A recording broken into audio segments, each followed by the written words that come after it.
Siria está aquí, a 8 horas de avión de España. Es la mitad de grande y su población se concentra aquí. ¿Por qué? Porque toda esta zona es un enorme desierto, pero un desierto muy importante. Tiene 1/3 de las reservas de petróleo del mundo y también de gas natural, según algunos el nuevo petróleo. Para sacarlo de aquí y llevarlo a Europa, hay que rodear toda esta península y salir por el canal de Suez. Como te puedes imaginar, aquí te cobran. Pero hay otra manera más fácil, la línea recta. El que controle estas tuberías las puede abrir y cerrar, como un grifo. Si no pagas, no hay petróleo, ni gas.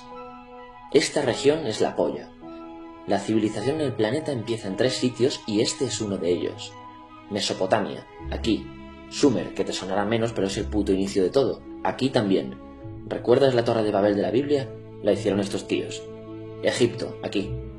Siempre ha sido un punto de contacto entre Oriente y Occidente, dando a Asia salida al Mediterráneo. Quizá por eso aquí nacen las principales religiones monoteístas, el judaísmo, el cristianismo y el islam. El islam es el último que llega y de hecho acoge a las 2 anteriores. Adán, Noé, Moisés, Jesucristo son considerados profetas islámicos. Bueno, al grano. Como la zona es la hostia, todos han querido controlarla y siempre ha estado dentro de algún imperio. Persas, griegos, los romanos. El imperio romano termina partiéndose en 2, y finalmente solo sobrevive esto. Ahora es cuando la última religión monoteísta, el Islam, construye su propio imperio. ¿Te acuerdas de las cruzadas? Bueno, pues son los europeos cristianos intentando recuperar esta zona de la que estamos hablando. Los últimos en llegar son los turcos, que ojo, no vienen de Turquía, sino de a tomar por culo en Asia, junto con Gengis Khan. Lo conquistan todo y fundan el Imperio Otomano. El Imperio Otomano se queda ahí hasta la Primera Guerra Mundial, 600 años. Cuando acaba la Primera Guerra Mundial, aparecen pequeños países donde antes estaba el Imperio Otomano, y por primera vez vemos a Siria en un mapa. Hasta ahora la habíamos dibujado para no perdernos. ¿Y quién se inventa esos países? Lo que te voy a contar es alto secreto. Bueno, lo era en 1916. Este súper secreto se llama Acuerdo de Sykes-Picot. Los franceses y los ingleses no podían derrotar solos al Imperio Otomano. Solo podían si les apoyaba la gente que vivía dentro, en su mayoría árabes. ¿Cómo se los ganaron? Pues les prometieron la Gran Arabia, un país solo para ellos. El único problema es que era un timo. Antes de seguir, recuerda una cosa. Los árabes son un pueblo, pero no una religión. O sea, un árabe puede ser musulmán, puede ser cristiano, y antes del Islam parece que hubo tribus árabes con tradiciones judías. Bueno, pues a los árabes no les dieron ese único país que les habían prometido. En su lugar, franceses y británicos crearon muchos países pequeños. Estos países, obviamente, no eran países de verdad, sino zonas bajo su control con gobernantes puestos por ellos. Durante este tiempo hacen lo que quieren con la zona. Recuerda que hay petróleo. Siria, aunque no tiene grandes reservas, tiene fácil salida al mar, y Francia, que es la que se ha quedado con Siria, se lo da a compañías extranjeras. Después de la Segunda Guerra Mundial, los europeos se van. En el caso de Siria, son echados a patadas. Pero antes de irse, crean otro estado, Israel. No es el momento de hablar de ello, pero es un estado muy polémico que sus vecinos no reconocen. La prueba es que nada más irse los británicos, todos estos estados lo atacan. La zona, a partir de ahora, va a ser una puta bomba de relojería. ¿Y mientras qué pasa en Siria? Bueno, pues no es muy estable. Tiene golpes de estado constantes. En esa época aparece en Siria una ideología que se hace con el control y se expande por el mundo árabe, el Ba'ath. Esta ideología mezcla el antiguo sueño de una sola nación árabe con ideas socialistas. Y algo muy importante, es laica, o sea que no es religiosa. Siria se llega a unir con Egipto, un país con el que no tiene frontera, pero no es algo raro, muchos de estos países intentan hacerlo también. Como recordarás, a esta gente se le había prometido un solo país y las ganas las seguían teniendo. Pero la unión falla. En este tiempo Egipto les convence para nacionalizar el petróleo. En Siria, Al-Assad, el padre del Assad de ahora, se convierte en jefe del estado Ba'ath. En Irak, también Ba'ath, comienza a ganar fuerza Saddam Hussein. Las diferencias entre ambos países dividen a los partidos Ba'ath de otros países en pro-Siria o pro-Irak. Ahora ocurre la Guerra Fría. El mundo se divide en 2, o eres de Estados Unidos o de la Unión Soviética. Son años muy movidos en los que se pegan constantemente con Israel, invaden su vecino Líbano y comienza una oposición islamista al régimen Ba'ath de Assad, los hermanos musulmanes. Vale, volvamos atrás un momento. Recuerdas que la mayoría de árabes eran musulmanes, ¿verdad? Pues dentro de los musulmanes hay 2 ramas fundamentales, los suníes, la mayoría, y los chiíes. En el caso de Siria, a pesar de ser un estado laico, los gobernantes como Assad y jefes militares eran chiíes, los cuales representan menos del 13%. En cambio, casi el 70% de la población es suní. Un dato curioso es que los cristianos son casi el 10%. Que los chiíes controlen el gobierno y el ejército mosquea a la población suní, y este sentimiento es aprovechado por los hermanos musulmanes, islamistas radicales suníes. Estos toman las armas en la ciudad de Hama en contra del gobierno, y Assad acaba con la revuelta a costa de matar miles de civiles y encarcelar a mucha gente.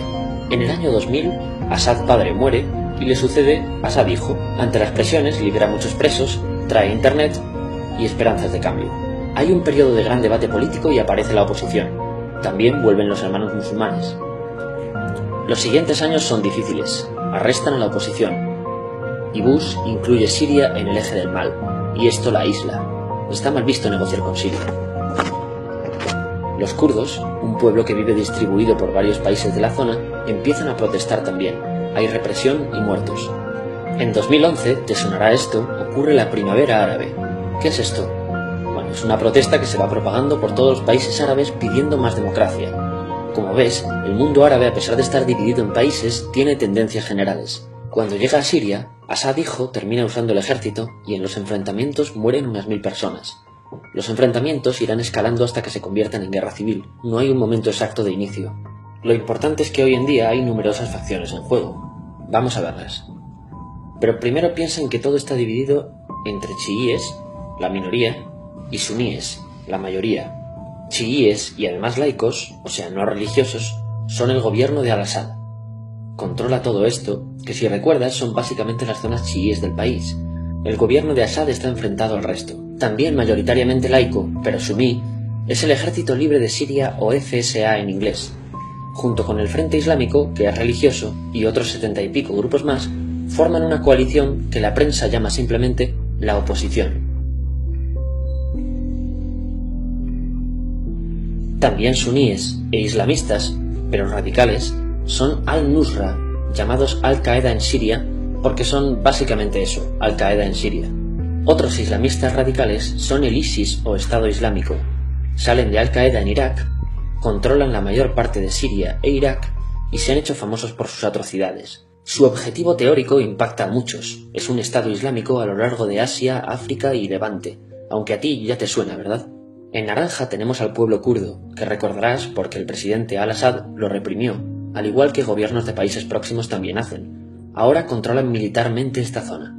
Antes de terminar, repasemos los apoyos internacionales a fecha de octubre de 2015.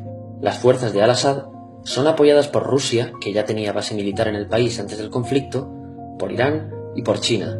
Todos son países de lo que Europa llama Oriente. En contra de Assad, apoyando a la llamada oposición, luchan Estados Unidos, Turquía, Francia, Gran Bretaña y Arabia Saudí. Podemos terminar con algunas conclusiones. Te advierto que esto ya es pura opinión. Si recapitulamos, vemos que la región es estratégica.